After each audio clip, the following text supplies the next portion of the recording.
माता की।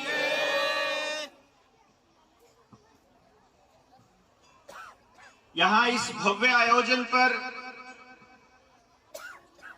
मौजूद सभी अतिथिगण और आप सभी महानुभावों, मेरी माताओं, बहनों, मेरे दोस्तों, बुजुर्गों, सबको मेरा हाथ जोड़कर नमस्ते।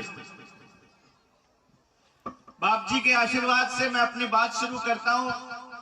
इको थोड़ा कम कर दो आप इसका। देखिए, मुद्दा इतना बड़ा है और टाइम इतना कम है कि पूरी बात कह पाना एक ही दिन में संभव ही नहीं। आपने स्कूल में देखा होगा, मास्टर जी 40 मिनट की एक पीरियड लेते हैं। वो ये सोचते हैं भाई 40 मिनट के बाद बच्चों को समझ में नहीं आता। तो मैं कोशिश करूंगा कि थोड़ा जल्दी अपनी बात को खत्म करूं। आपको जब लगे कि बोर हो गए हो, हाथ खड़ा करके बोल देना कि बहुत हो गया, बोर नहीं सुना जाता है ना। इको ज्यादा आ रहा है, इको बिल्कुल ना हो, ज्यादा बढ़िया रहेगा। तो अभी भी है।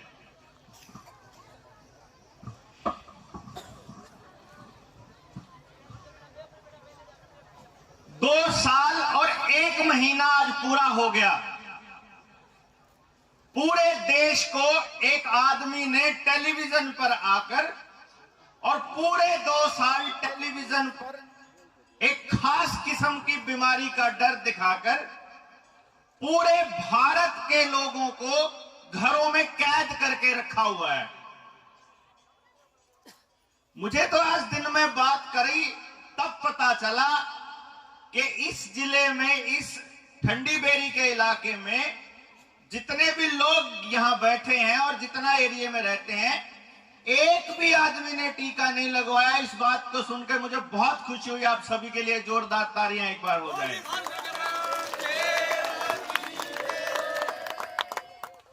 मैं ये सोचा कि यार इतने जागरूक लोग कैसे हो सकते हैं कहीं पर। हम तो सोचते थे कि यार वहां पे हम बैठे हैं चंडीगढ़ में तो हम लोगों को ज्यादा पता है। यहां आके आज दिन में पूरा दिन बात करी तो पता चला 170 साल पहले बाप जी अपनी कलम से आज का दौर लिख के चले गए और बताते हैं कि वो देवता इन स्कूलों में पढ़े लिखे नहीं थे, इन स्कूलों में नहीं पढ़े थे, वो कुदरत ने पढ़ाए थे। उनको परमात्मा ने ज्ञान दिया कि कौन आदमी है जो चाहता है कि इस दुनिया की हर चीज के ऊपर उनका राज हो। कौन है वो लोग जो ये चाहते हैं कि चाहे दुनिया जिए या मरे, चाहे आपके बच्चे किसी तरह से विकलांग हो, बीमार हो, उनका एजेंडा पास होना चाहिए।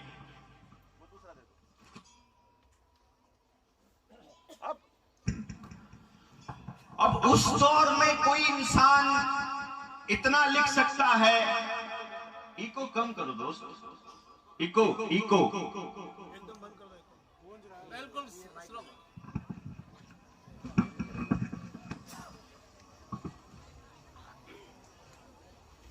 अब मैं ये समझता हूं कि उस टाइम में उनको किसने बताया होगा। और अगर सोचिए कि अगर किसी इंसान ने 170 साल पहले आज के हालात लिख दिए थे तो यह षड्यंत्र कितना पुराना होगा। हम जैसे लोगों ने क्या किया बड़ा, मुझे लगता है बस इतना सा काम किया कि मुखर होकर बोले। अगर हम बोले नहीं होते तो आज आपके बीच नहीं खड़े होते और पता नहीं चलता कि इतना सारा समूह कि हजारों हजार लाखों लाख लोग ऐसे हैं इस टाइम भी धरती पर मौजूद जिन्होंने अभी तक इनके एजेंडे के आगे सरेंडर नहीं किया है, अभी आत्मसमर्पण नहीं किया है। आज भी वो कहते हैं कि वो अगर आ जाएंगे ना फालतू बकवास करने तो अपने तीर और भाले लेके पहुंच जाएंगे हम लोग इस तरह से लड़ाई लड़ने के लिए। तो मैं ये सोच रहा था कि बहुत जरूरी है आप लोगों को ये पता चलना कि आप लोग हैं वो धरती पर उस परमात्मा के दूत जो हमारी संस्कृति को बचाने के लिए आगे आ रहे हैं। आप लोग हैं वो जिनके सहारे आज इतनी हिम्मत आ गई है कि कल को अगर नरेंद्र मोदी की गर्दन पर पैर रखना पड़े तो हम लोग पीछे नहीं हटेंगे वहां जाने से।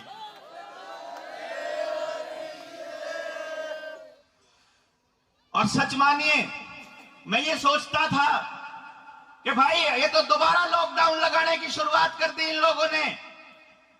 कह रहे हैं कि बूस्टर लेना पड़ेगा अब इनका।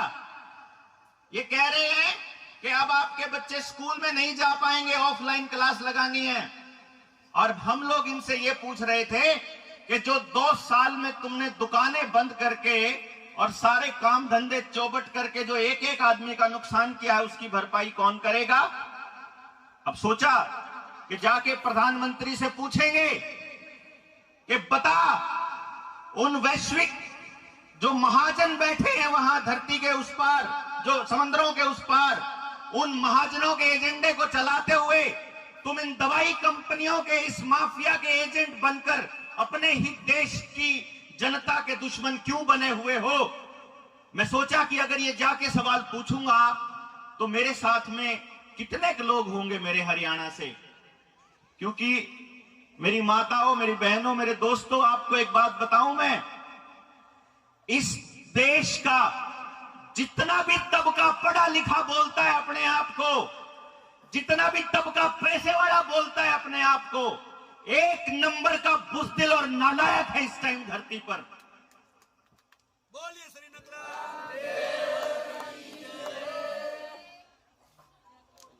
वो इतनी हिम्मत नहीं करता कि कुछ जायज सा सवाल पूछ ले। जायज सवाल कैसे? आप तक टेलीविजन के जरिए खबर आई होगी। मैं पूछता हूं कि भाई कॉमन सेंस कोई चीज होती है, आम आदमी को समझ आ जाए, जो सबको समझ आ जाए, कोई ऐसी बात होती होगी? तो मैं कुछ बातें पूछता हूं उनसे, जिनको हम डॉक्टर कहते हैं, जिनको हम पढ़े लिखे लोग बोलते हैं। मैंने कहा भाई पहली बार ऐसी बीमारी आई है जो पहले बिल गेट्स बताता है, फिर देश का प्रधानमंत्री बताता है, फिर देश के डॉक्टर तीसरे नंबर पे आखिर में आके बताते हैं। पहले वो टेलीविजन पे आती है, फिर वो शहर में आती है, फिर वो गांव में आती है। पहले वो बुजुर्गों में आती है, फिर वो जवानों में आती है, फिर वो बच्चों में आती है। और आजकल तो वो कह रहे हैं कुत्ते, बिल्ली और डंगरों में भी आने लग गई। अखबार पढ़ा हो अगर किसी ने, तो वो ये कहते हैं कि अब तो जानवरों में आने लग गई। अच्छा जी, फिर तो इसका मतलब आप अगर इतना डरा रहे हो तो बीमारी बहुत खतरनाक होगी। बोले हां, बहुत खतरनाक है। कि चलो कितने खतरनाक है? तो WHO बोलता है वो इतनी खतरनाक है कि 10 लाख लोगों को हो जाए तो उनमें से 2-3 लोगों की मौत हो सकती है। अच्छा, लेकिन यहां तो हमारे भारत में टीबी जैसी बीमारी है जो 100 लोगों को हो जाए तो 35 की मौत पक्का होती है। हमारे यहां तो लाखों किसान हर साल आत्महत्या करते हैं कर्जे की वजह से। हमारे यहां तो 3.5 लाख लोग तो सड़क के ऊपर ही मर जाते हैं एक्सीडेंट में साल में। हमारे यहां तो 22 लाख बच्चा सिर्फ दस्त लगने से, गलत इलाज होने से और इलाज ना मिलने की वजह से मर जाता है। तो तुमने उनका इलाज तो नहीं किया। लाखों लोग कैंसर से मर जाते हैं, तुमने उनका इलाज तो नहीं किया। तो तुम इस बीमारी के पीछे क्यों पड़े हो? कहते ये बीमारी ना आप फैला सकते हो। अच्छा, इसकी क्या रोकथाम है? कि तुमको एक गुलामी का पट्टा मुंह के ऊपर बांधना पड़ेगा। हमने कहा उससे रुक जाएगी? कहते ना, रुक नहीं सकती। फिर उससे ना ज्यादा नहीं फैलेगी। अच्छा, और कोई इलाज? कहते हां, घरों में रहो। कि घरों में रहने से रुक जाएगी? कहते नहीं। तो फिर? कहते इतनी ज्यादा नहीं फैलेगी। फिर कहते हैं कि अच्छा और कोई इलाज, कि ना एक सुई लगवानी पड़ेगी। अच्छा उससे रुक जाएगी? कहते हैं ना रुकेगी तो नहीं। फिर भी पॉजिटिव आ सकता है? कहता फिर भी आ सकता है। अच्छा लगवाए वाला भी पॉजिटिव आ सकता है, बिना लगवाए वाला भी पॉजिटिव आ सकता है, फिर क्या फर्क है? कहता उतना ज्यादा पॉजिटिव नहीं आएगा। अच्छा फिर उससे कुछ नुकसान हो सकता है? कि हाँ भाई हो सकता है, क्योंकि कंपनियां कहती हैं कि उससे तो नपुंसकता भी आ जाती है, बच्चे पैदा भी नहीं कर पाएगा, उससे तो आने वाले टाइम में नुकसान हो सकता है, मृत्यु भी हो सकती है, लकवा भी मार सकता है शरीर में। अच्छा फिर ऐसी बात है, तो फिर जब मर सकता है तो फिर सरकार उसका कुछ मतलब इंतजाम करेगी? बोला ना, सरकार नहीं इंतजाम करेगी। क्यों भाई? क्योंकि वॉलंटरी है, चाहे लो चाहे ना लो, मर्जी है। अच्छा चल ठीक है, फिर मैं नहीं लेता। कहते ठीक है, तू नहीं लेगा तो तेरे को राशन नहीं मिलेगा, तेरे को बच्चे को स्कूल में नहीं जाने देंगे, तुझे तनख्वाह नहीं मिलेगी, तुझे पेंशन नहीं मिलेगी, तेरा कोई काम नहीं होगा। यार अच्छी कमाल की बात कर रहा है। एक तो कह रहा है कि मर्जी है तेरी, ले या ना ले, फिर ऊपर से मेरे काम रोकता है। अच्छा चल मान ले मैंने ले ली, तो मैं मर सकता हूं? बोला हाँ मर सकता है। अच्छा मैं तब भी मर सकता हूं, मैं ना लूं तो भी मर सकता हूं, फिर क्या फर्क है? तो बोलता इतनी बुरी तरह से नहीं मरेगा। मतलब वो ऐसा पागल बनाते हैं यार, हमारे में अकल ही नहीं है जैसे। और पढ़े लिखे लोग, शहरों के पढ़े लिखे लोग जो अपने आप को पढ़ा लिखा बोलते हैं, वो अपने छोटे छोटे बच्चों के मुंह बंद करके रखते हैं। देखा इतने बेवकूफ हो गए इस देश के लोग, इतने लालची हो गए।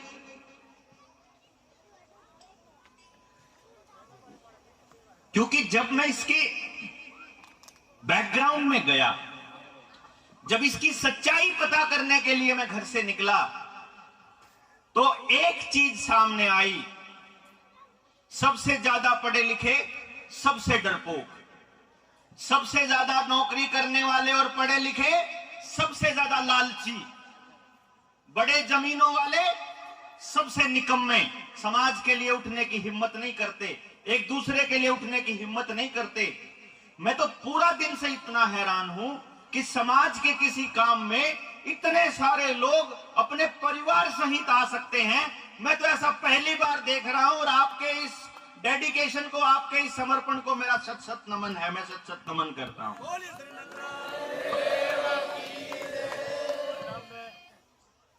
झाड़ोली से सगन भाई है कोई? झाड़ोली से ऑन कर लो इसको। झाड़ोली से कोई सगन भाई?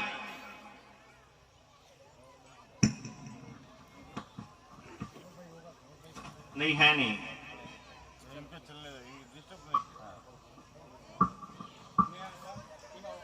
अब आपको यह समझना होगा, देखिए एक सिंपल सी बात बताइए, रणबीर एक बार बताना भाई सबको, एक बार दिखाना एक बार सबको, मुझे एक बार ये बता दीजिए, एक बार जोर से आप मुझे बोल के बताइए कि जो 2 साल से बीमारी चल रही है वो असली है कि नकली है? मोदी जो आपके लिए कर रहा है वो सही है कि गलत है? गलत है तो एक बार हाथ खड़ा करके बताइए। एक एक आदमी यहां सभा में बैठा हुआ, अगर पूरी दुनिया में कहीं कोई देख रहा हो तो देख लो, एक एक आदमी बता रहा है, इन लोगों को मालूम है कि आपके साथ धोखा हो रहा है, इस पूरे देश के साथ धोखा हो रहा है। देख के बताइए एक बार कि धोखा हो रहा है। अब जब इतने सारे बड़े देश के साथ धोखा हो रहा है तो फिर इसको बचाएगा कौन? ये बहुत बड़ा सवाल है।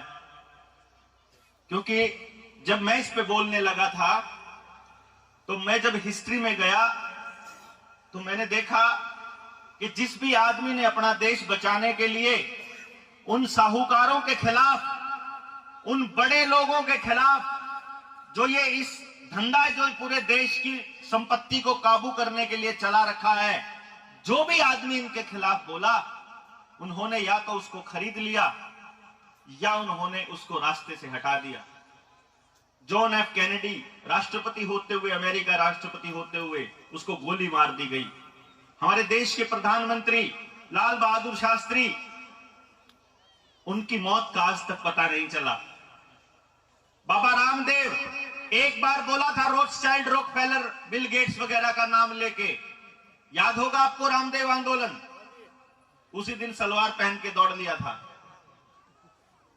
उसके बाद उससे पहले भाई राजीव दीक्षित जी एक एक चीज सच सच बता दी थी जो आज के दौर में हो रहा है। उस वक्त 2008-2009 में उनकी मौत का आज तक पता नहीं चला। हमने सोचा हमको पता तो चल गया, अब बोलेंगे तो वो लोग रास्ते से हटाएंगे, और नहीं बोलेंगे तो अपने देश के लोगों को अपनी आंखों के सामने मरते हुए तो नहीं देख सकते भाई, तो घर से तो निकलना पड़ेगा।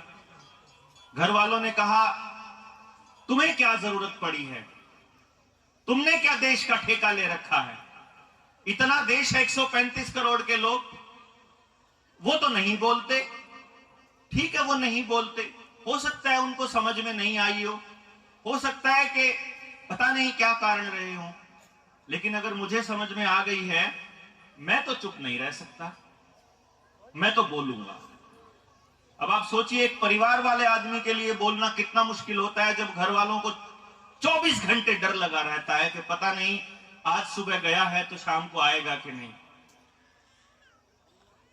पिछले साल मेरे बच्चे मेरे साथ महाराष्ट्र चले गए।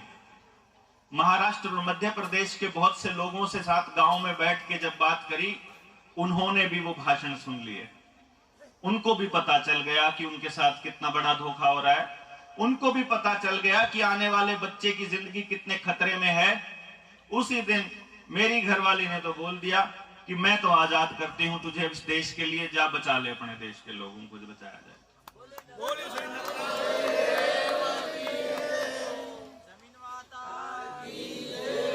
अब निकल पड़े, और उस वक्त ऐसा लगता था कि पता नहीं लोगों को समझ आएगा कि नहीं आएगा। इतनी बड़ी बात है, इतना बड़ा खेल है, इतना बड़ा षड्यंत्र है, लेकिन हम बोलते रहे बोलते रहे बोलते रहे, और फिर वो 3 तारीख वाला वाकया हो गया। उसने तो पूरे देश में अलग जगह दी। वही वाकया है कि आप लोगों को मेरे नाम के बारे में पता चला, और आज जब मैं आया तो मुझे पता चला कि लाखों लाखों लोग हैं जो इस षड्यंत्र के बारे में जानते हैं एक एक चीज,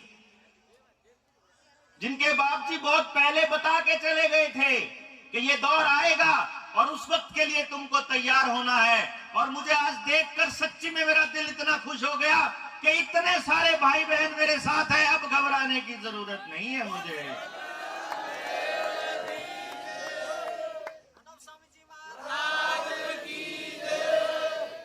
अब मुझे कोई चिंता नहीं, अब मुझे यकीन हो गया। पहले मैं डरता था यार 200, 400, 500 आदमी दिल्ली में आ जाएंगे क्या जब हम उससे सवाल पूछने चलेंगे। अब मुझे पूरा यकीन है कि लाखों लोग वहां खड़े होंगे, मेरे साथ होंगे खड़े।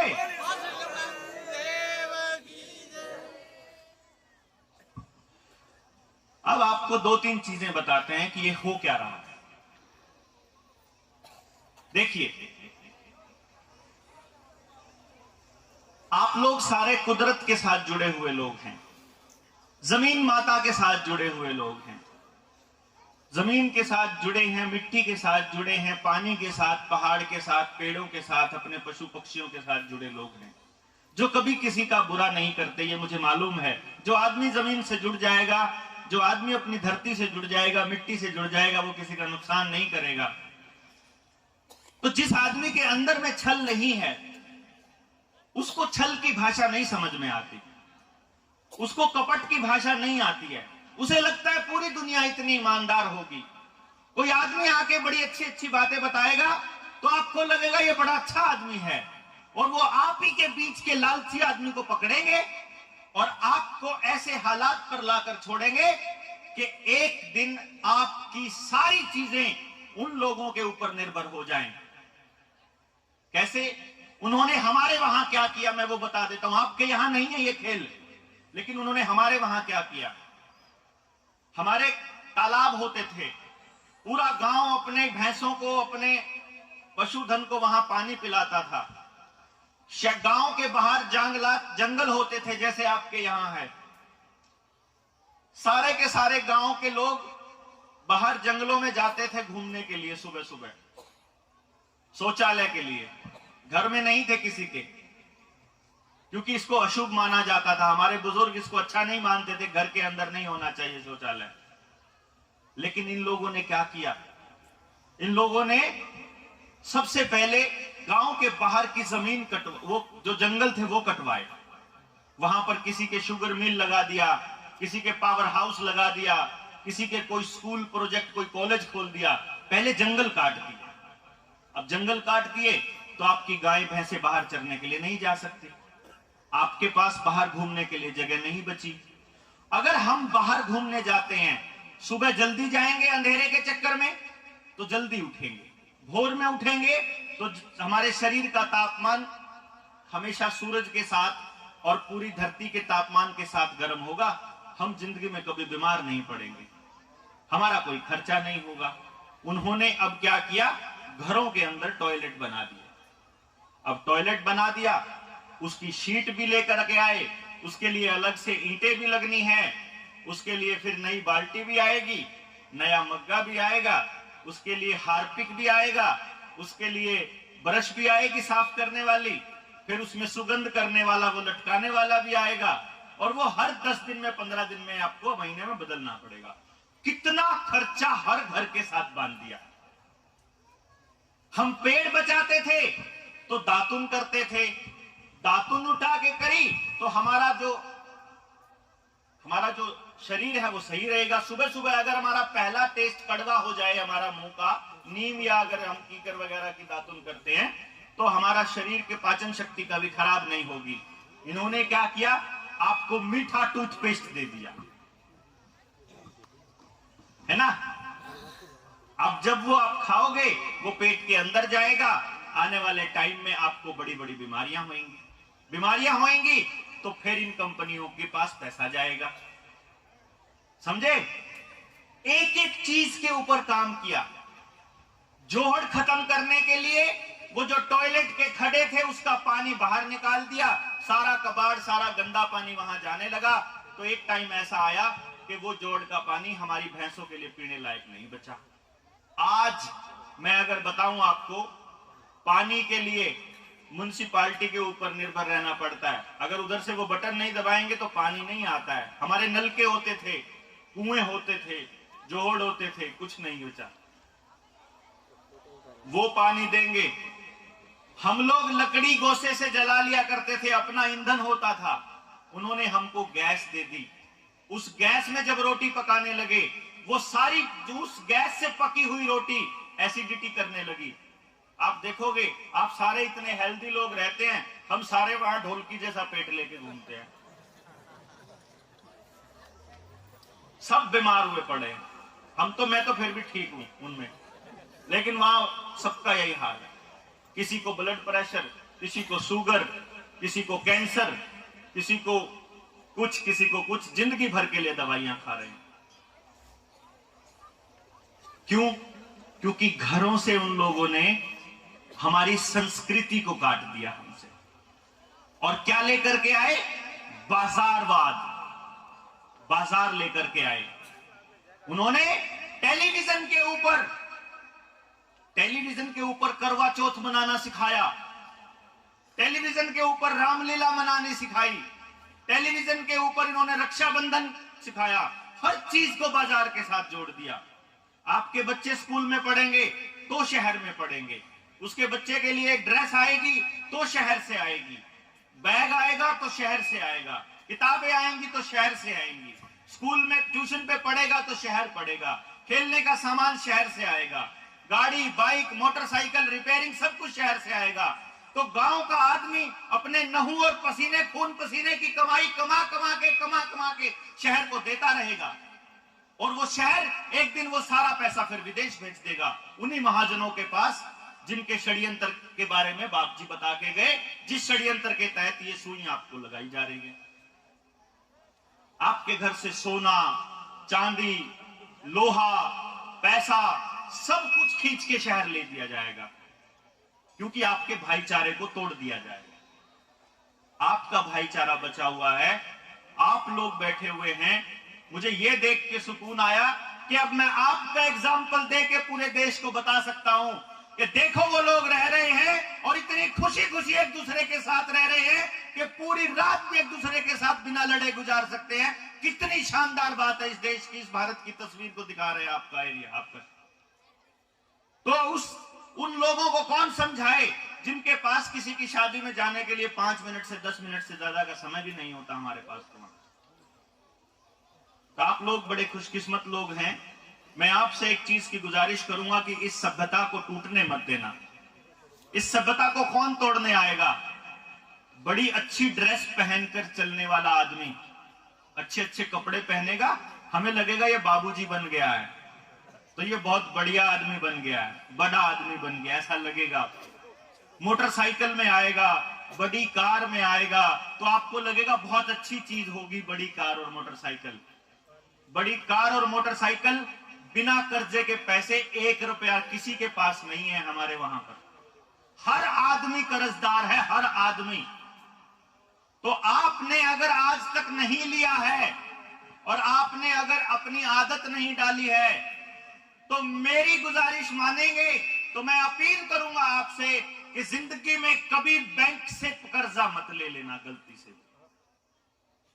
कभी भी अपनी जमीन को, अपने किसी पशुधन को, अपने सोना चांदी, अपनी किसी चीज को गिरवी रख के पैसा मत ले लेना, क्योंकि ये कर्जे का सिस्टम ही है जो आपको आने वाले टाइम में गुलाम बनाने वाला है।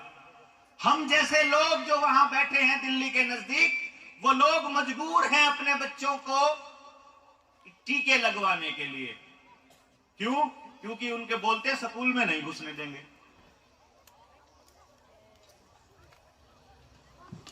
इसलिए नहीं लगाते कि बहुत अच्छी चीज मानते हैं, इसलिए कि लालच में फंसे हुए लोग हैं। तो एक तो मैं आपसे यह गुजारिश करूंगा। दूसरी चीज, एक कल्चर बनाया हमारे वहां, एक कल्चर बनाया हमारे वहां। क्या कल्चर बना? कि नौकरी लगाएं अपने बच्चे को, नौकरी का कल्चर। अगर एक गांव में 1000 बच्चा है तो पूरे गांव में पूरे साल में 2 बच्चों की नौकरी लगती है, लेकिन पूरे 998 बच्चे बेरोजगार घूमते हैं और उनके लिए किसी सरकार के पास कोई इंतजाम नहीं है। और उन 2 बच्चों की नौकरी के चक्कर में 1000 बच्चों के मां बाप इन राजनीतिक पार्टियों के तलवे चाटते हैं। क्यों? क्योंकि उन्होंने अपने समाज को इतना मजबूत नहीं बनाया। मैं जब आज इन सभी बुजुर्गों से बात कर रहा था वहां पर दिन में, तो एक चीज निकल के आई। क्या हम ऐसा कर सकते हैं कि आपके पास जितनी जमीनें मौजूद हों, आपके पास जितना नौजवान बच्चा मौजूद हो, अगर हम बैठ करके आपको ये सिखा दें, आपको ये बता दें कि आपके बच्चे को कुदरत ने कैसा ज्ञान दिया है, उसको किस तरह का टैलेंट दिया है, तो क्या हम ऐसा सिस्टम नहीं बना सकते?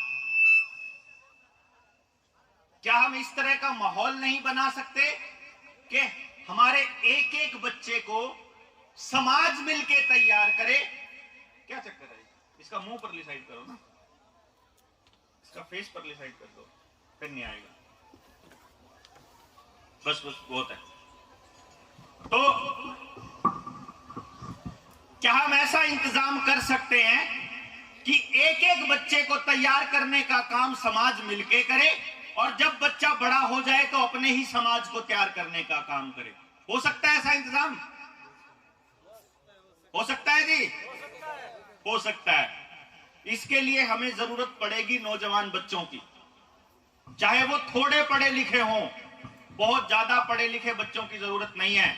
क्योंकि आपको जान के बड़ी खुशी होगी कि मैं पहला आदमी हूं इंडिया का जिसने इस चीज के ऊपर काम किया है कि अब हम 3 साल की उम्र के बच्चे को ये बता सकते हैं कि कुदरत ने, परमात्मा ने उस बच्चे को कैसे टैलेंट देके भेजा है।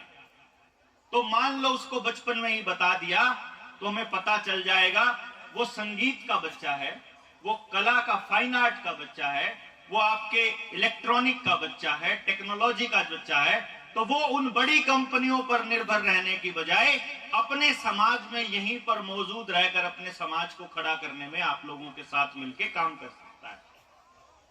क्यों जी भाई, यही तो समस्या होती है आपके सामने कि बच्चों का क्या करेंगे बड़ा करके। यही समस्या सबसे बड़ी होती है कि बच्चा पैदा हो गया, अब उनके स्कूल में पढ़ाएंगे तो बहुत महंगी पढ़ाई है, अपने गांव के स्कूल में पढ़ाई से कुछ हो नहीं रहा है, हो उस पढ़ाई से भी नहीं हो रहा है, प्राइवेट स्कूल वाली से भी। लेकिन गांव के अंदर रह के एक माँ बाप अपने बच्चे के लिए ज्यादा कुछ नहीं कर सकता, लेकिन सारा समाज मिलके, पूरा गांव मिलके, आसपास के 5-10 गांव मिलके उन सारे बच्चों के लिए जरूर कर सकते हैं। सारे जने को मिलके कुछ भी कर सकते हैं। हमारे यहां कहा जाता है गांव तो राम जैसा होया करे। गांव राम बोलते हैं हम लोग हरियाणा में कि गांव के आगे कोई समस्या नहीं, अगर गांव मिलके खड़ा हो जाएगा उसके आगे कोई समस्या नहीं होती। फर्क सिर्फ इतना है कि गांव का आदमी भोला आदमी है, उसको ये लगता है कि जैसे कोई नया आदमी आ जाए तो वही कर दे सब कुछ। बस ये ध्यान रखिएगा, अगर कोई बाहर का आदमी मेरे जैसा आके ये कहे कि मैं आके आपके गांव के लिए कुछ करूंगा, तो ये समझ लेना वो झूठ बोल रहा है। हम नहीं करेंगे, कोई भी नहीं करेगा। आपका गांव है, आपको करना पड़ेगा, आप ही को खुद आगे आना पड़ेगा। हम तो वो टेक्नोलॉजी दे सकते हैं आपको, ट्रेनिंग दे सकते हैं आपको, बता सकते हैं कि कैसे करना है, लेकिन करना आप ही को पड़ेगा। तो इसके लिए आप लोग मिल बैठ के चर्चा करिएगा और फिर नौजवानों की टीम को ट्रेनिंग देने के लिए और आप लोगों से बात करने के लिए हम अगले महीने फिर आ जाएंगे। ठीक है ना, एक तो ये बात हो गई। अब दूसरी बात, ये जो लोग हैं जो लगे हुए हैं षड्यंत्र करने, ये क्यों कर रहे हैं आपके साथ षड्यंत्र? इनको चाहिए आप लोग, आपका शरीर भी चाहिए, आपका दिमाग भी चाहिए, आपकी खेत भी चाहिए, आपके डंगर भी चाहिए, सब कुछ चाहिए। आपका सोना भी चाहिए, आपकी चांदी और आपका लोहा भी चाहिए। ये चाहते हैं कि पूरी दुनिया के अंदर केवल उतने ही लोग जिंदा बचें जितने लोगों को ये अपने हाथ से कंट्रोल कर सकते हैं। ये चाहते हैं कि जितने लोग जिंदा बचें उन लोगों की रोटी इनके हाथ में हो। वो चाहते हैं कि ये लोग अपनी मर्जी से ना खाना पका पाए, ना अपनी मर्जी से खाना उगा पाए, ना अपनी मर्जी से अपना कोई जानवर पाल पाए, ना अपनी मर्जी से अपनी जिंदगी जी पाए। वो कहेंगे तो आप काम कर सकते हो। और इन्होंने राजस्थान के अंदर कांग्रेस की सरकार ने शुरुआत कर दी है। इन्होंने शहरों के लिए एक कानून लेकर आए हैं, एक गाय पाल सकते हो आप, एक गाय या एक भैंस पाल सकते हो। अगर उसने बछिया दे दी, 2 हो गई, तो कमर्शियल कनेक्शन लेना पड़ेगा। अगर वो गाय आपके घर से बाहर निकलती घूमती हुई मिल गई तो 5,000 रुपए तक का जुर्माना पहली बार, और अगली बार 10,000 रुपए तक का जुर्माना है। अगली बार भी आ गया तो 25,000 रुपए तक का जुर्माना है, अगर गाय आपकी घर से बाहर मिल गई तो। क्या कमाल की बात है भाई। जैसे हम उसको पढ़ा के भेजेंगे हैं कि डोलिया तू बाहर मत जाना नहीं तो जुर्माना लग जाएगा। कितना बेवकूफ मुख्यमंत्री है ना। और ये कोई इसलिए नहीं है कि इनको लोग बचाने हैं, ये टेस्टिंग कर करके देखते हैं कि अभी गांव का आदमी बोलेगा नहीं, अभी शहर वालों पे लगा के देखते हैं। जब शहर वालों पे लग रहा था तो गांव वाले चुप हैं, और जब गांव वाले के ऊपर लगेगा तो शहर नहीं बोलेगा, क्योंकि गांव के आदमी को तो ये लोग पागल समझते हैं कि इसको तो इतनी अकल है नहीं कि अपने बारे में आवाज उठा लेगा। धीरे धीरे धीरे धीरे हमारे हरियाणा में और पंजाब में इन्होंने एक कानून पास किया, केंद्र सरकार ने, हमारा हरियाणा पंजाब को ध्यान में रखते हुए, कि अगर आप अपने खेत का अवशेष जलाते हो, जैसे बाद में गेहूं काटने के बाद या सरसों काटने के बाद जो नीचे बच गया उसको अगर आप आग लगा देते हो तो 1 करोड़ रुपए जुर्माना लगेगा, ऐसा बोलते हैं।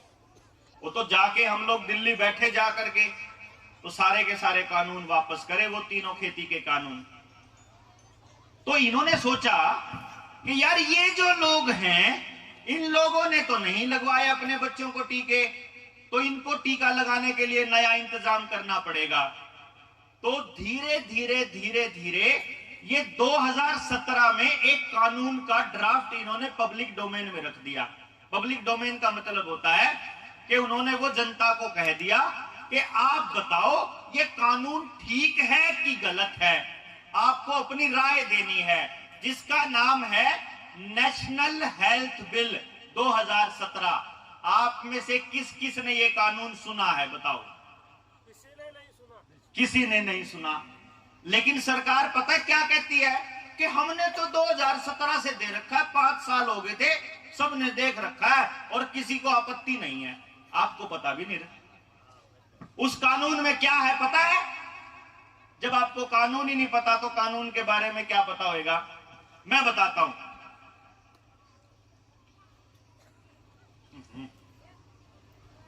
ठंडा है तो उस कानून के बारे में बताता हूं। आपकी जिंदगी के लिए सबसे जरूरी बात है ये जो मैं आगे बोलने वाला हूं। जो भी साथी उधर बाहर खड़े हैं वो भी सुन लो एक बार ये वाली लाइन। कानून आया है नया, वो आपके घर में घुसने के लिए आया है। अभी तक का जो कानून था वो क्या कहता था कि आपको अपने बच्चों को टीका लगवाना है तो लगवा लो, नहीं लगवाना है तो मत लगवाओ, आपकी मर्जी पर निर्भर करता था। अब नया कानून आया है कि अगर सरकार को ये लगता है कि इस आदमी को वायरस लगा हुआ है और ये फैला सकता है, तो सरकार का आदमी बिना किसी कोर्ट के आदेश और बिना किसी वारंट के आपके घर में घुस सकता है, आपके घर में जबरदस्ती घुस सकता है। वो ये कह सकता है कि ये जो तेरी बहन बेटी है इसको वायरस लगा हुआ है, इसलिए ये उठा के लेके जानी पड़ेगी और क्वारंटाइन करनी पड़ेगी। ले जाके वहां बंद कर देगा, 14 दिन के लिए बंद कर देगा, आपको बिना बताए, आपकी परमिशन के बिना। जो मर्जी टेस्ट कर सकता है, जो मर्जी टीका लगा सकता है। और अगर 14 दिन के बाद अगर उसको सबूत मिटाने हो, उन्होंने उसके साथ कुछ गलत किया हो, तो उसको मार के ये भी कह सकता है कि उसको तो जरोना हो गया था, क्योंकि पहले इन्होंने कहा ऐसे, पहले करा है ना इन्होंने ऐसा ही, पहले बहुत किया इन्होंने अस्पतालों में। उस कानून की दूसरी बात क्या कहती है कि अगर सरकार को यह लगता है कि आपके घर में रखा हुआ अनाज उसके अंदर वायरस है, तो वो उसको उठा के जला सकते हैं। आपके खेत में खड़ी हुई फसल उसमें वायरस है तो खड़ी फसल को आग लगा सकते हैं। आपके कपड़ों में वायरस है, आपके घर में वायरस है, तो आपके घर के अंदर केरोसिन डाल के आग लगा सकते हैं कि बाकी दुनिया बचानी थी। ये उस कानून में लिखा हुआ है।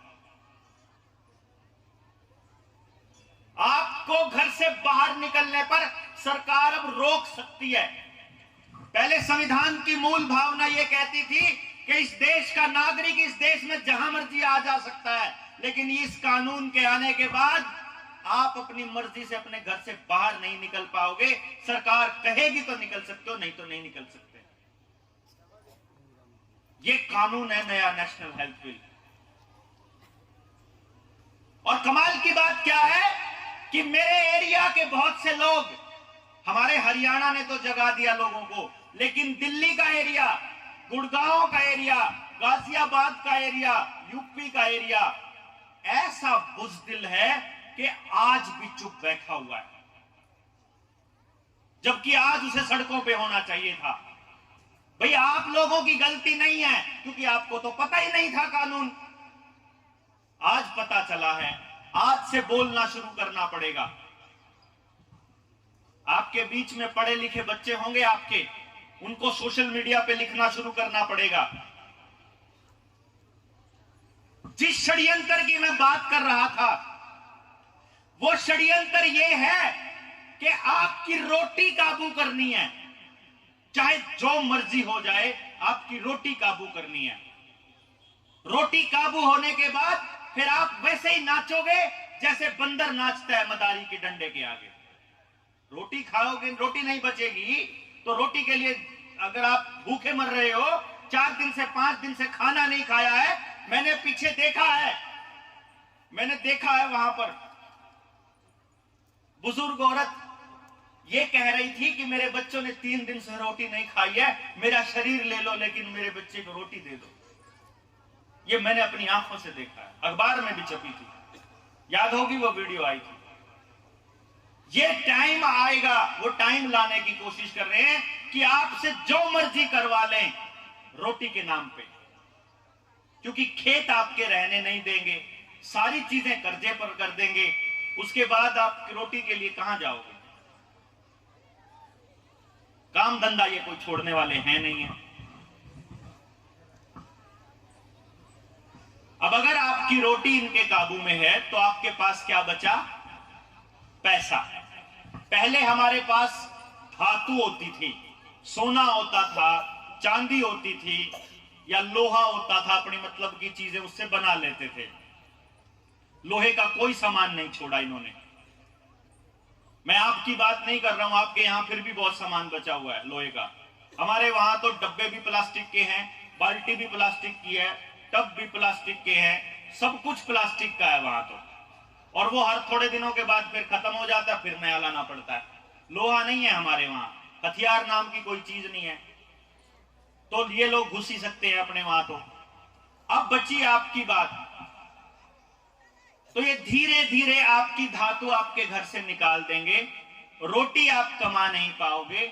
उसके बाद आपसे जैसा चाहेंगे, ये कहेंगे कि ये टीका ले लो, ले लिया, उसके बाद क्या क्या साइड इफेक्ट होंगे आपको भी नहीं पता, इनको भी नहीं पता। हमारे वहां तो जिसने भी ये बूटी ली है, किसी को हार्ट अटैक आ रहा है, किसी को ब्रेन हैमरेज हो रहा है, कोई चलते चलते गिर पड़ के मर रहा है, किसी को कैंसर हो रहा है, किसी को कुछ हो रहा है। यही हालत आने वाले टाइम में उन लोगों की होगी जो आज सरकारों के आगे नतमस्तक होकर चुपचाप इनकी बात मान रहे हैं। मकसद क्या है? आपकी जमीन चाहिए इनको, जमीन, किसी भी कीमत पर आपकी जमीन चाहिए।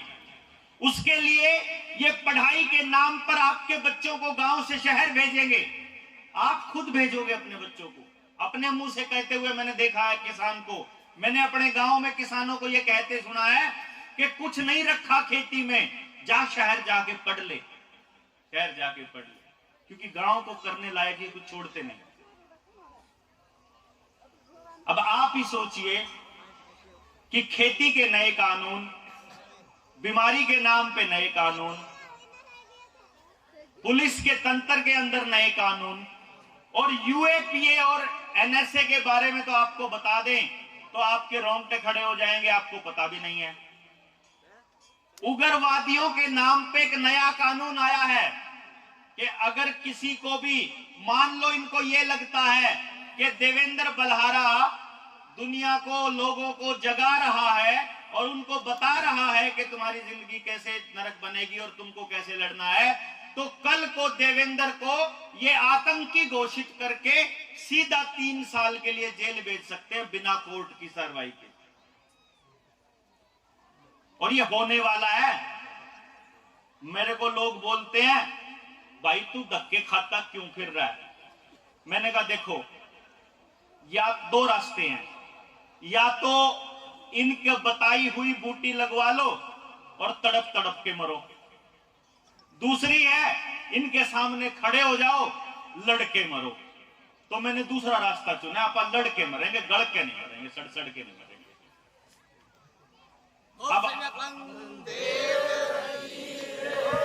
अब आपने देखना है कि आप कौन सा रास्ता चुनते हो, और ये कुछ नहीं कर पाए तो फिर ये जेल के अंदर डालेंगे, तो उस दिन फिर आपको सड़कों पे उतरना ही पड़ेगा। रास्ता ही नहीं है आपके पास। आपको दिल्ली आने की जरूरत नहीं है। जैसे आपने यहां डीसी का रेल बनाई थी ना, देखा था पूरी दुनिया ने कि यार सिरोही जिले में इतने बहादुर लोग हैं, तो वैसे ही बनानी है बस कि तुम लोग घर में, वो लोग घर में नहीं घुस पाएंगे, हमको कि वहां से उसको निकालो, नहीं तो तुम लोग नहीं घुसोगे। यहीं पे अपने यहीं पे करना है, सिर्फ जागते रहना है, जानकारी रखनी है कि देश दुनिया में क्या हो रहा है। बहुत ही जल्दी आप लोग बेखबर बेशक हो पूरी दुनिया से, लेकिन बहुत जल्दी इस भारत के अंदर एक बहुत बड़ी क्रांति आने वाली है। उससे पहले आप लोग अपने गांव के लिए, अपने समाज के लिए क्रांति की मशाल जला दो पहले ही। अपने बच्चों को आगे के लिए तैयार करने के लिए कार्यक्रम शुरू कर दो। एक दूसरे के साथ मिलके योजनाएं तैयार शुरू कर दो कि 100 साल बाद आप अपने बच्चों को कैसा समाज देना चाहते हो उसकी। वो लोग जो कर रहे हैं वो करते रहेंगे। हमारे इलाके में हरियाणा जाग चुका है, अब यूपी और पंजाब की बारी है, उसके बाद दिल्ली के लिए कूच करेंगे हम लोग।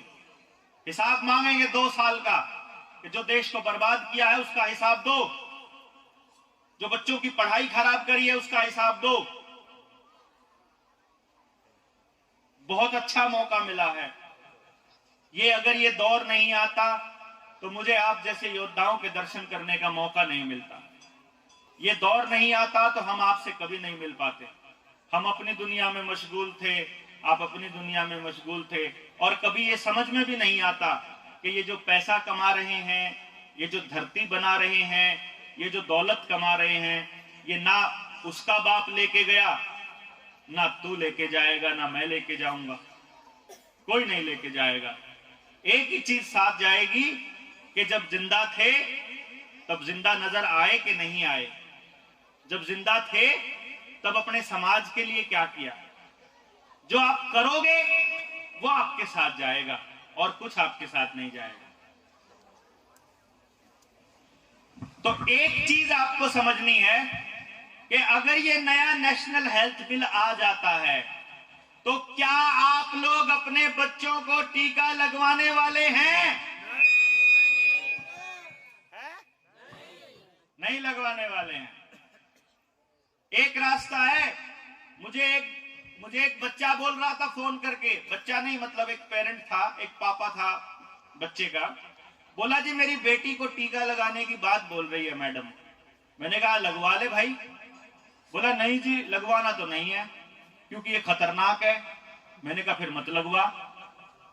बोला नहीं तो मैडम कह रही है पेपर नहीं देने देगी। मैं कहा फिर लगवा ले। नहीं सर खतरनाक। अरे तो भाई डिसाइड कर लेना, तेरे को तेरी बेटी की जिंदगी चाहिए कि पेपर चाहिए? तेरी बेटी ठीक नहीं रहेगी तो पेपर की डिग्री को सिर पे धर के नाचेगा, क्या करेगा उस डिग्री का? परिवार ठीक रहना बहुत जरूरी है। तो जरूरी नहीं है कि सरकार जो आदेश पारित करेगी उसको चुपचाप मानना है। एक बात ध्यान रखिएगा, जनता सरकार मोर्चा का एक थीम है, एक मूवमेंट है कि जनता मालिक है इस देश की। जनता, जो डीसी है, जो एमएलए है, जो सांसद है, जो मुख्यमंत्री और जो प्रधानमंत्री हैं, वो हमारे टैक्स के पैसे से तनख्वाह लेते हैं, हमारे टैक्स के पैसे से उनकी गाड़ियां आती हैं, उनके बंगलों के खर्चे निकलते हैं, और हमारी वोट की ताकत है जिसकी वजह से उनको दस्तखत में ताकत मिलती है। इसलिए वो नौकर हैं और हम मालिक हैं, तो मालिक बताएगा कि उनको क्या करना है। ये थीम है जनता सरकार मोर्चा का। हसन जी महाराज की। इसलिए इस देश के एक एक नागरिक को इतना जागरूक करना मकसद है कि आप लोगों को यह मालूम होना चाहिए कि अगर आप लोग इकट्ठे होकर अपने गांव से ग्राम सभा के नाम पर एक पर्ची पर लिखकर भेज दें कि उपायुक्त महोदय इस गांव में मीटिंग हुई थी और इस गांव के लोग ये आदेश पारित करते हैं कि तुम लोग ये निर्णय लोगे, तो उनको मानना पड़ेगा। हम लोगों को अर्जी लगाने की जरूरत नहीं है। हम लोग धरने पर इसलिए बैठते हैं कि भाई लोग जागरूक हो सकें, लोग बता सकें कि चलो तुम जागरूक हो जाओ, जिस दिन तुमको पता चल जाए तुम भी साथ आ जाना। अभी जैसे बाप जी ने जो अपनी किताब के अंदर लिखा है और आप लोग जो धरना दे रहे हैं, उस धरने में न्याय की जो बात कर रहे हैं, असली बात बताऊं मैं आप लोगों को कि जो ये डीसी कलेक्टर सीएम पीएम है ना, सीएम पीएम को तो पता है, इनको भी नहीं पता देश के साथ क्या षड्यंत्र हो रहा है बेचारों को। असली कहानी तो एक मुख्यमंत्री को पता है और एक प्रधानमंत्री को पता है, बस उनको वो हैं एजेंट उनके, जिनको बड़े महाजन बोलते हैं। बाद में उनको कभी कोई तो किसी नाम से पुकार देता है, कोई किसी नाम से पुकार देता है, लेकिन आज के टाइम पे उनका चेहरा बने हुए हैं बिल गेट्स, रॉथस्चाइल्ड, रॉकफेलर जैसे लोग। सारा पेट्रोल डीजल का माफिया उनके नाम पर, सारा केमिकल का, फर्टिलाइजर का उनके नाम पर, सारी दवाई कंपनियां उनके नाम पर। आपके पास जितनी कंपनियां आती हैं, किसी ना किसी कंपनी में उनका हिस्सेदारी मिलती है। तो जो भी पैकेट वाला खाना आप खाते हो, जो भी ये बोतल लेके आते हो, ये जो बोतल वाला पानी पीते हैं ना, जो ये बोतल वाला पानी है, ये बोतल वाला पानी उन्हीं को ताकत देता है। इसीलिए हम लोग ये कहते हैं गांव वालों को कि गांव के अंदर कुछ भी पैकेट वाला नहीं होना चाहिए। आपको कोई चीज खानी है, अपनी बनाइए, अपनी। आज हमने जहां सुबह नाश्ता किया था आने के बाद, किनकी दुकान थी वो? हाजी, गोमाराम जी की दुकान थी। गोमाराम जी की दुकान पे FSSAI का एक वो पर्चा लगा हुआ था, फूड सेफ्टी एंड उसका फूड सेफ्टी अथॉरिटी का था। मैं देख रहा था उन लोगों ने ये पर्चे लगाने शुरू कर दिए हैं। आने वाले टाइम में गोमाराम जी के पास आएगा चिट्ठी कि अब तुम आगे से जलेबी और समोसे नहीं बना पाओगे, तुम्हें पैकेट वाले खाने पड़ेंगे, वही बेचने पड़ेंगे। तो जिस दिन उनके ऊपर ये अत्याचार होने लगे, उस दिन गांव को जाके फिर खड़ा होना होगा उनके साथ, क्योंकि वो शुरुआत होती है। जो शहर में थोड़े लोग होते हैं, पहले उनके ऊपर आक्रमण होता है, तो गांव वालों को लगता है कि यार हमें थोड़ा कोई कुछ कह रहा है। लेकिन यहां मैंने देखा कि जब मेले के लिए लोग आ रहे थे और वहां नाश्ता किया, तो उन्होंने आज हमसे पैसे भी नहीं लिए। अब उनकी श्रद्धा थी, कितना प्रेम था उनके दिलों में, वो हमने देखा, महसूस किया उस टाइम पे। ये वहां हमारे वहां नहीं मिलता। तो इसके लिए ये संस्कार, ये संस्कृति अपनी बची हुई है। इसके लिए मैं फिर से आप लोगों को एक बार नमन करता हूं।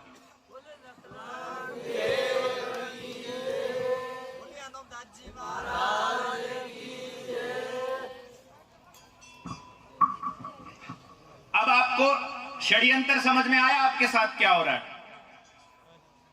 इससे बच कैसे सकते हो? इससे बचने का एक तरीका है। एक तो अपने गांव से पैसा जितना हो सके उतना कम बाहर निकालना है। मदद अपने आसपास के गांव के लोगों को करनी है। दूसरा, कर्जा नहीं लेना है, गिरवी रख के तो कुछ भी नहीं लेना है। हम लोग ना, आज मैं पता है क्यों बोल रहा हूं इतना खुला होकर के, क्योंकि सबसे बड़ी बात यही है कि मैं किसी का कर्जदार नहीं हूं। मैंने अगर लोन ले रखा होता किसी मकान का, तो मेरे को उसकी किस्तें पाड़ने के लिए कोई काम करना होता। अब तो मैं मांग के भी खर्चा चला लेता हूं। लेकिन अगर मैंने बहुत सारा खर्चा कर रखा होता तो मेरा फिर काम नहीं चलना था, तो मुझे फिर सरकार के आगे सरेंडर करना पड़ता। समझते हैं? इसलिए लोन नहीं लेना है। दूसरा, बैंकों में अगर किसी के पास पैसा पड़ा हो तो अपना पैसा ले आओ वापस, क्योंकि बैंक डूबने वाले हैं। अगले 5-6 महीने में बैंक डूबने वाले हैं। डिजिटल करेंसी आएगी, ये लोग लेकर के आएंगे। आपको काबू करने के लिए ये कहेंगे मोबाइल से चलाओ जितना चला सकते हो, कैश हाथ में। आपने देखा होगा ना, आपके गांव के आसपास कोई ना कोई कंप्यूटर सेंटर बना दिया इन्होंने कि आपके बैंकिंग के काम वहां पे होंगे। आपको आधार कार्ड देना पड़ेगा वहां पर। वो जो खेल है वो इसी के लिए चल रहा है। कि आप बैंक में जाना बंद कर दो और फिर एक दिन बैंक डूब जाए, लेकिन वो कहे कि आपको पैसा निकलेगा तो जरूर। हाँ, आपके 2 लाख रुपए पड़े हैं, आपको मिलेंगे तो जरूर। पहले एक बार टीके का सर्टिफिकेट बनवा के ला। टीका लाएगा तो पैसे निकलेंगे, नहीं तो बंद रहेगा। लेकिन अगर आपके हाथ में आपका पैसा है फिर जरूरत नहीं है। सरकारी महकमा लेना बंद कर देगा, कोई बात नहीं, आपस में लेन देन रखना है, सही काम ही तो चलाना है, और क्या करना है हमने। पहले भी तो चलते थे, पहले हमारे चांदी के सिक्के चलते थे, सोने के सिक्के चलते थे, लेन देन हमारा सोने चांदी में होता था। अब था तो करते थे, अब कर्जदार बनाते गए, धीरे धीरे हमारा वो लेते चले गए, अब वो सारा उनके पास जमा है। आज हम तांबे के बर्तनों में रह गए, आज पीतल भी नहीं छोड़ा इन लोगों ने हमारे पास। बहुत लंबा खेल खेला है, बहुत लंबा खेल, आप सोच भी नहीं सकते। पूरे समाज को बर्बाद करने के लिए पिछले 50 साल का खेल तो मैं समझ रहा हूं। और बाप जी ने तो 170 साल पहले, मेरा तो दिमाग तब से यही कर रहा है कि यार बंदा इतने साल पहले कैसे लिख गया, कैसे लिख गया, इनको इतना नॉलेज था उस टाइम पे। चलो हमने तो रिसर्च कर ली, इनके पास कौन सी रिसर्च थी भाई, लेकिन इनको पूरा पता था। वही बात आप बोल रहे थे वहां पर बैठे बैठे, वही बात मैं अपने भाषणों में बोलता हूं। तो इसलिए मैं तो ये मान के चलता हूं, तो आप लोगों को तो पता ही होगा कि क्या खेल चल रहा है। क्योंकि जिनके पास ऐसे ऐसे योद्धा रहे हों, जिनके पूर्वज, उनको नहीं चिंता किसी चीज की, लेकिन चिंता इस बात की जरूर है कि क्या आप इस संस्कृति को बचा पाओगे, ये चिंता है। आपको ये बचाना आपकी जिम्मेदारी है, अगली पीढ़ियों को बताना इसकी जिम्मेदारी है। और आपकी अगली पीढ़ियों को बर्बाद करने के लिए 2 चीज आपके हाथ में दे रखी है, एक टेलीविजन का रिमोट और एक मोबाइल फोन। ये 2 आपके बच्चों को बर्बाद कर रही है। अगर ये 2 चीज आप घर से निकाल पाए तो अगली पीढ़ी को बचा लोगे, नहीं तो आप तो बचा लोगे, अगली पीढ़ी अपने हाथ से सत्यानाश करेगी। क्योंकि आपका बच्चा जिसके हाथ में वो मोबाइल है, पूरा दिन उसमें बंदूक चलाता है, पूरा दिन बंदूक चलाता है। या फिर आपके पास गेम तो खेलते होंगे बच्चों मोबाइल पे। आपके गेम कैसे आते हैं, ये वाला टास्क पूरा करोगे तो पावर मिलेगी, ये वाला टास्क करोगे तो ये आगे जाने का मौका मिलेगा, ऐसा मिलता है ना। या फिर 3 पत्ती मिलेगी। जुए वाले खेल भी है ना आज के टाइम पे। तो आजकल तो जो हमारे अभिनेता हैं, जो नेता बने हुए हैं, वो लोग उसकी मशहूरी करते हैं। कैसे बचाओगे अपने बच्चों को? उससे बचाने का एक ही रास्ता है, टेलीविजन को उठा के संदूक में बंद कर दो और मोबाइल को उठा के पैक करके डब्बे में रख दो। नहीं चाहिए इंटरनेट। बोल दो सरकारों को, तुम्हारा इंटरनेट हमारे बच्चों की बर्बादी कर रहा है, हमें अपने बच्चे बर्बाद नहीं करने हैं। बता दो एक भी अच्छी चीज होती हो तो। आपके बच्चों को बिगाड़ रहा है मोबाइल।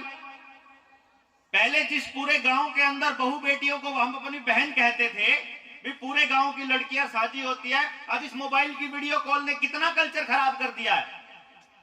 किया है कि नहीं किया है? आपके सामने है। तो अगर ये चीज हमारे गांव से निकल जाएगी तो बच जाएंगे हम। हमें क्या लगता है ये कोई तरक्की का रास्ता नहीं है। तरक्की होती, हम तरक्की उसको मानते जब हमारे देश के लोग खुश होते। तरक्की हम उसको मानते जब अगली पीढ़ी के लिए नए नए रास्ते बने होते। अगली पीढ़ी के लिए मोबाइल के अलावा कोई रास्ता नहीं है, एक ही रास्ता बचा है मोबाइल के अलावा, और वो है नशा। सरकार खुद नशा दे रही है अपने बच्चों को। जो बच्चे मोबाइल की गिरफ्त से बच जाएंगे उनके लिए चरस, गांजा, अफीम और पता नहीं नए नए टाइप के नशे, हीरोइन, सरकार के आदमी खुद तस्करी करवाते हैं। आपके यहां भी होगा खूब। बिना पुलिस वालों की मर्जी के नशा नहीं बिक सकता, कुछ भी नहीं होता। तो प्रशासन मिलकर ये काम करवा रहा है आपके लिए। तो सोचो अगली पीढ़ी को बचाने के लिए कितना लंबा संघर्ष करना पड़ेगा। और जिनको समझ में आया हुआ है उनको जिम्मेदारी अपने कंधों पर लेनी पड़ेगी कि हां, हम निकलेंगे अपने घर से बाहर और हम बचाएंगे अपनी अगली पीढ़ी को। जिन लोगों को नहीं पता है उनको समझाएंगे, उनको बताएंगे करना क्या है और मिलके अपने समाज को बचाएंगे। तो मैं ये समझता हूं कि मोटे मोटे तौर पे मैंने लगभग हर बिंदु पे बात कर ली। एक चीज की शंका थी कि कल को आने वाले टाइम में बूस्टर डोज आएगी या सरकार की जबरदस्ती आएगी तो आप लोग क्या करेंगे। उसमें मेरी मतलब बिना मेरे कहे मैं समझता हूं कि आप लोग अपने आप छाती अड़ा के खड़े हो। मान सकता हूं ना, क्योंकि जहां इतना संगठन होता है वहां किसी को चिंता करने की जरूरत नहीं है। वहां तो हम जैसों को आपसे उम्मीद हो जाती है कि थोड़ी बहुत मदद की जरूरत पड़ोगी तो आप हमारी करोगे। 10, 20, 50, 100 लोगों की जरूरत पड़ेगी तो हम कहेंगे भाई भेजना यार अपने लोगों को। आप लोग तो हो ऐसे जो लड़ सकते हो, हमारे वहां वाले नहीं लड़ पा रहे। तो आप सोच भी नहीं सकते मुझे कितना अच्छा लग रहा है आपके बीच आकर के। और आपने जो सम्मान दिया है, जो आपने ये पगड़ी सर पे रखी है, इसका मान रखते हुए बाप जी के चरणों में नमन करते हुए मैं आप लोगों को भरोसा दिलाता हूं कि इस लड़ाई में अपना सिर कट तो सकता है, ये गर्दन झुकेगी नहीं, आपकी पगड़ी को गिरने नहीं देगी।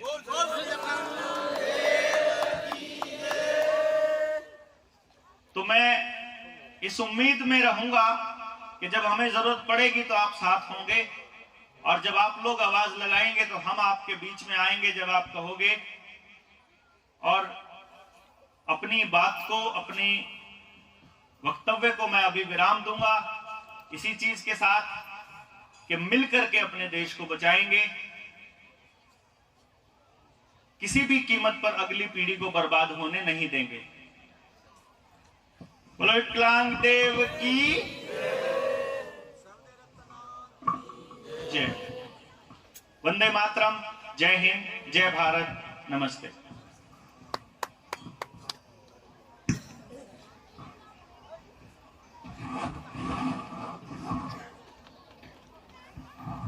अपने बीच में डॉक्टर देवेंद्र